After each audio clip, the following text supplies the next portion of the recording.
What is going on, guys? Welcome to another video on Favorite Flame Racing Reviews.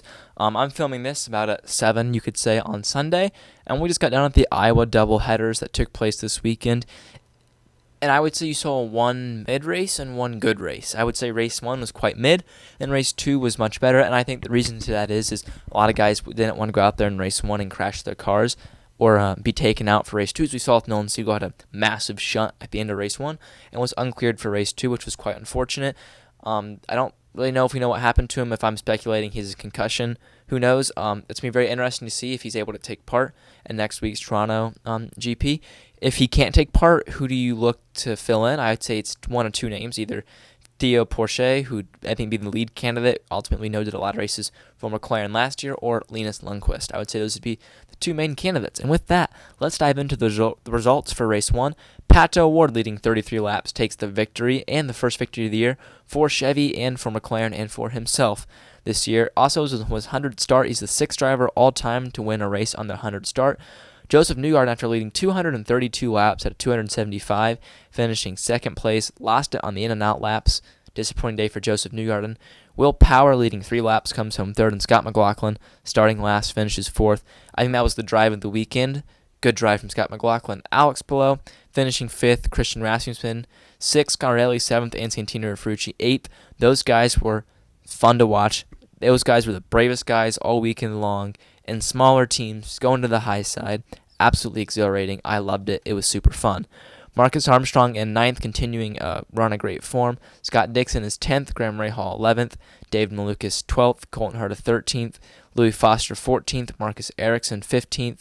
Now, from 16th below, they're going to at least be one lap down. Rinus VeeKay 16th. Felix Rosenqvist 17th. Kevin Simpson 18th. Devlin DiFrancesco 19th. Robert Schwartzman 20th. Christian Lundgaard really had a horrible day in 21st. Stingray Robb, it's 22nd. And then from 23 and below, they all had a crash. Kyle Milot crashed and finishes 23rd. Nolan Siegel crashed 24th. Crazy crash, as we know, was not cleared to race for race 2. In fact, he brought out the red flag because they had to fix the attenuator and the wall. It was a crazy shunt. Alexander Rossi in 25th, mechanical failure. Kyle Kirkwood had an engine fail. Andretti had tire fail. Andretti had 4 tire fails this weekend. One on Kyle Kirkwood during practice, one on Kyle Kirkwood during race 1, and then Ericsson in race 2 and Herta in race 2, so crazy. And then Jacob Abel, if I'm remembering correctly, this is Jacob Abel's first actual crash in a race this year, so Jacob Abel, not one that normally brings out the yellow flag, but he brought it out. Now I'm switching over my iPad over to race 2, today's race information. So, who won the race today? Well, it is none other than Alex Palou, leading 194 laps, winning from pole. Truly an amazing race. Can't believe he's now 7 for 12 on the year. They're comparing this to AJ Foyt's 1964 dominant season. Alex Palou is doing something special. Scott Dixon completed it with a Ganassi 1-2. Marcus Armstrong there to make it a Honda 1-2-3, and basically a Ganassi 1-2-3 because, as you know, Meyer Shank has that partnership with Ganassi. David Malukas in 4th place. He came out of the pits ahead of Joseph Newgarden and looked like he was going to win this race, and then the yellow came out, which allowed Palou, Dixon, and Armstrong and a few other guys to cycle ahead of him, and he went from 10th to 4th in the final 8 laps. Insane. Pato O'Ward, race 1 winner, finishes 5th. So interesting, Palou finishes 5th and 1st, and O'Ward finishes 1st and 5th. And I don't know, who's the driver of the weekend? I'd probably say Pato. Pato was the driver of the weekend, but still very good. Christian Lundgaard, much better day today. He was 21st in race 1, and now he's 6th in this race. Much better day. Same goes for Felix Rosenqvist. Both those guys finding a ton more pace than they had in race 1. Christian Rasmussen was 8th, and Robert Schwartzman getting his best ever INDYCAR result to date in 9th. Joseph Newgarden, who could have easily have won both races, comes away P10 today. Disappointing, lost his pace in the end. Jacob Abel, shout out Jacob Abel, best INDYCAR result he's ever had in 11th. That kind of came out of nowhere, and really impressive Jacob Abel. That's a result I think he needed to have for his season. Rinus VeeKay in 12th. Dale Coyne, there's no secret they struggled. At one point, they were running 21st and 22nd, just way off the pace, but they recovered to 11th and 12th due to crashes and strategy, but that's what you got to do sometimes in IndyCar. Kevin Simpson, 13th. Louis Foster, 14th. Those are all the cars that finished on the lead lap. Santino Ferrucci 15th. Connor Daly, 16th. Super disappointing. He was in the top 5, top 3 all day, but just off strategy, just kind of fell back. And also that Humko's Hollinger car lost a ton of pace at the end of that race. Kind of seems to be a theme for Humko's Hollinger losing pace at the end of a race. I'm not going to lie. They got to figure that out. Super disappointing for Connor Daly. Alexander Rossi with a dreadful weekend in 17th. Kyle Kirkwood, 18th. Graham Rahal, 19th. Those are the only cars that finished. Kind of a crazy day.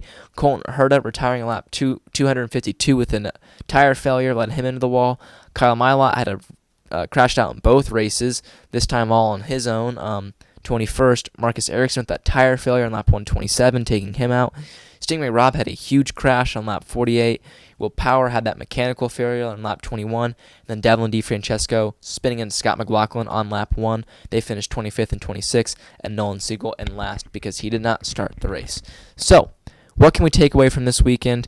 The crowd sucked. That's what we can say. This crowd was like terrible on TV. Doubleheaders don't do well, and here's my thought with it. A lot of people aren't free for 2 days in a row to go watch IndyCar racing, but a lot of people are free for 1 day. Iowa should not be doubleheader. There should be no such thing as a doubleheader in racing because they're stupid, in my opinion.